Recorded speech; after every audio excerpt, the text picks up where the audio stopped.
Good morning, Washington! How you doing, everybody? Welcome to Dave TV. LSU South Carolina game in 1992. Now I'm trying to make it back doing sports TV. I'm JP. I once got knocked out in a pro boxing match. And I went to law school and thought I was going to be the next Johnny Cochran. I'm Eric, but everybody calls me EB.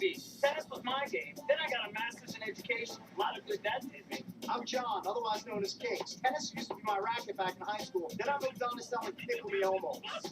At some point along the way, we all decided to punt our careers. Now we're the junkies. And even after all these years, We still need to learn.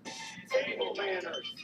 From Comcast SportsNet, this is Table Manners with the Junkies, presented by Thompson Creek Window Company and DC Lottery. Today we welcome former NHL superstar Jeremy Roenick to our table at the Palm Restaurant.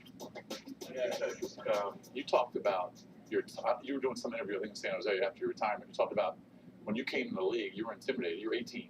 18, yeah. 1988, 89? 155 pounds, yeah. Didn't you have to put like a dumbbell in your shorts or something? I was afraid to even get undressed in the locker room at 18 years old with these guys. I walked into the Chicago Blackhawks locker room and I was 150 pounds. With Larmer and The Tom. only hair I had on my body was on top of my head. That's kind of like I was really like I was a late bloomer. You have dreamy hair. I would love to have some. That's great. Sick flow. There's no question.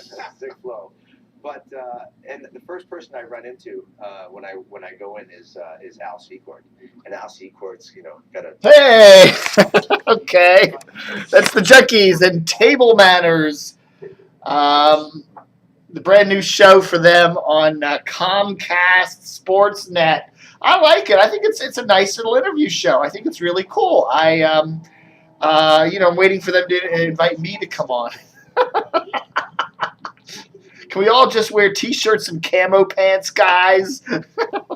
Maybe we could do it from an Army, one of those Ranger Surplus stores. We could do it live from the Ranger Surplus store there at the Pike 7 Plaza, Tyson's Corner. And, they could just take the cameras down there, and we could get in the back there where they got all the, the canteens and the boots and the camo pants and the.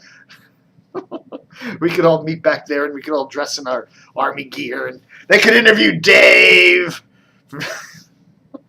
Actually, I'm not wearing any Army gear. Look at this. I just got these old shorts on and what do you know? I like it. I think it's a good show.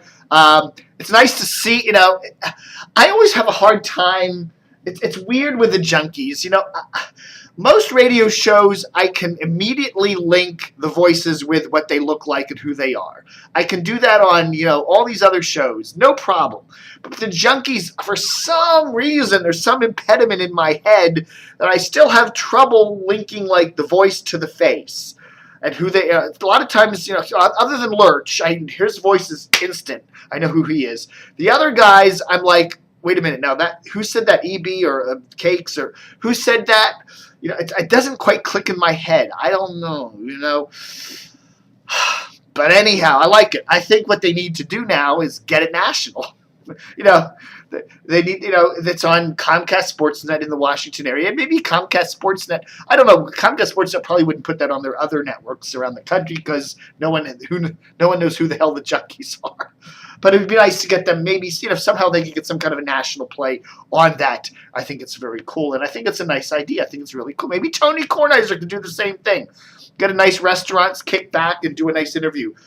Tony, even somebody who's not in sports, that would be a cool show for them. Maybe they could get Howard Stern down here and do a nice interview with him at the Palm. I think that would be a fascinating one. Maybe Don and Mike. Do a WJFK flashback show. They could do a Wheel in Gordon Liddy. All right, folks. I'm prematurely ending the show. Oh, crazy. Interesting article by good friend Stan the Fan Charles up there at Pressbox.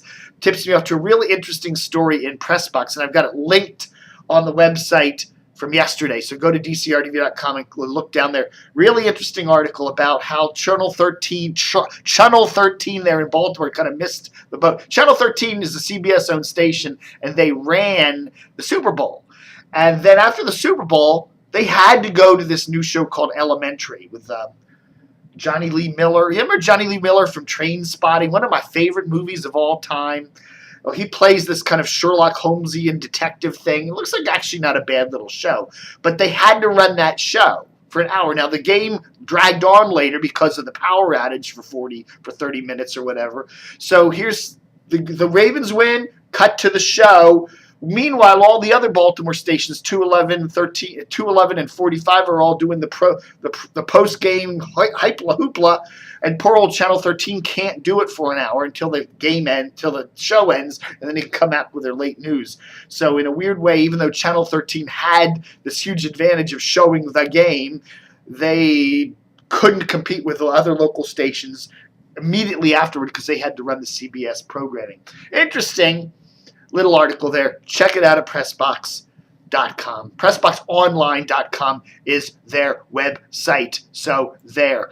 Some interesting things. We got the Washington area radio ratings in for the second week of January. And, no big surprises. TOP and AMU are back up at the top as usual. Noticing some weaknesses in a couple of stations. Fresh 94.7 Fresh FM is not doing so well lately. They were actually down to 20th place in the overall number 6+ numbers. That ain't good. They're in a really tight battle with Hot 99.5 and Mix 107.3, and even PGC. I guess you could throw in there, and they're really getting hurt in that. And I don't know. I think CBS likes the demos. It's probably their best skewing female station in the market. But, if they're in this bruising battle, they're going to have to do something with that. I think, honestly, if I was running CBS's DC cluster, I might take Fresh 94.7 and run it straight as a top 4, as a contemporary hit station under the Now or AMP format and drop that Fresh. I don't know. That Fresh thing just sounds cheesy to me. I don't like the Fresh branding. I just don't like it. They should just go with the Now or AMP branding that CBS does in some of their other markets and really go straight on for Hot 99.5. That's what I think they should do. The other station that's surprisingly weak in these radio ratings lately is MZQ, Country MZQ. The format doesn't seem to be doing too well lately. They've always, MZQ's always been mainly not a top 10 performer, but somewhere down in the lower end of the top 10. But lately, they're down to 17th, 18th place, really showing some weakness there. And the funny thing is, the country stations around Washington all do really well in their respective markets. I mean, FLS in Fredericksburg and FRE in Frederick and even POC in Baltimore. But MZQ here in Washington lately has been really weak. I don't know. What's up with that, baby? WMAL, kind of back down there at 15th, 16th, 17th place, depending on the demo you look at. I don't know, man. I just listen to that station and I just hear everything wrong with it. The morning show, I'm beginning to like Larry O'Connor. I think he does have a nice chemistry with Brian Wilson. I think they're developing a nice chemistry. But the station is just too much propaganda and pitches in the morning.